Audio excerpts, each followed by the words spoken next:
The ANC says it respects the Film and Publication Board's decision to classify artist Brett Murray's controversial painting of President Jacob Zuma, and motorists can breathe a sigh of relief. I'm Richard Brooks. The ANC says it respects the Film and Publication Board's decision to classify artist Brett Murray's controversial painting of President Jacob Zuma. However, the Freedom of Expression Institute says it's totally against the move.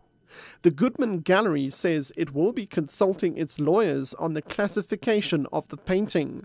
The board earlier gave the painting a 16-year age restriction. The gallery's Lisa Eza. I'm extremely disappointed and concerned by the decision taken, and I think that it has serious repercussions for what artists are going to make and what galleries are going to be able to display in their art galleries. Motorists can breathe a sigh of relief. The Energy Department says the petrol price will be decreasing by 55 cents a litre from next Wednesday. Economists say South Africa's inflation rate could bounce back into its targeted band of between 3 and 6% this month. The consumer price inflation is currently at 6.1% after slowing down to 6% in March this year.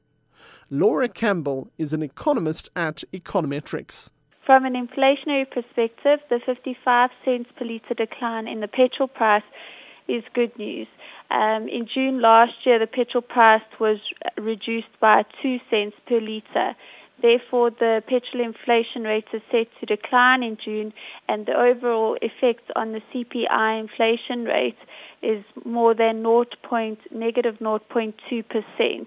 So we could well see the June inflation rate declining to well below the 6% upper inflation limit. Eskom is urging all its customers to save at least 10% of their electricity usage and to switch off unused appliances.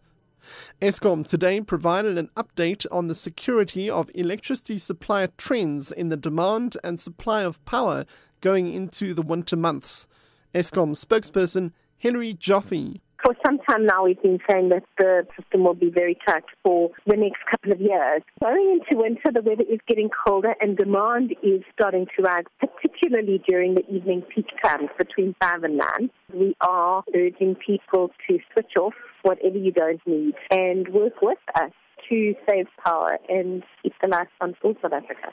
KZN's Director of Childline, Linda Naidu, says the biggest threat to children comes from within their own homes. She was reacting to stats revealed by Missing Children South Africa that a total of 345 cases of missing children were reported to them last year alone. As National Child Protection Week draws to a close, Naidu says abuse often happens at the hands of people their parents allow in their home, or even from parents themselves. Most offences get committed by family members.